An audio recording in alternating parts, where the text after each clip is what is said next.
یہ حکم ہے آقا کا نہ تلوار اٹھانا، ورنہ میری ضربوں سے لرزتا یہ زمان۔ بسم اللہ الرحمن الرحیم۔ حضرت حسین ابن علی رضی اللہ تعالی عنہ اپنی فیملی اور صحابہ کرام رضوان اللہ علیہم اجمعین کے ساتھ جب میدان کربلا میں لنگر انداز ہوئے تو یزیدی فوج نے ان کا پانی بند کر دیا۔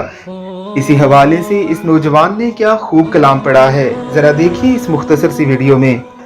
یہ حکم ہے آقا کا نہ تلوار اٹھانا، ورنہ میری ضربوں سے لرزتا یہ زمانہ۔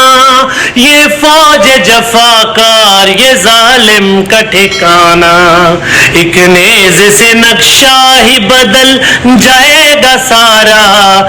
دریا ہے ہمارا، دریا ہے ہمارا۔ کہتے ہیں کہ اگر حضرت اسماعیل علیہ السلام کے پاؤں رگڑنے پر آب زمزم نکل سکتا ہے تو حضرت حسین رضی اللہ تعالی عنہ کے ہاتھ اٹھانے پر دریا ان کا رخ کر کے خود ان کے پاس آ کر انہیں پانی دے سکتا تھا۔ لیکن نواسہ رسول نے دنیا کو بتانا تھا کہ جامع شہادت ہی مسلمان کی منزل ہوتی ہے، حق کی خاطر لڑنا ہی بندہ مومن کا وتیرہ ہوتا ہے۔ جب دین کو بدلنے کی کوشش کی جا رہی ہو تو اس کوشش کے سامنے سیسا پلائی ہوئی دیوار بن جانا ہی بندہ مومن کی پہچان ہوتی ہے۔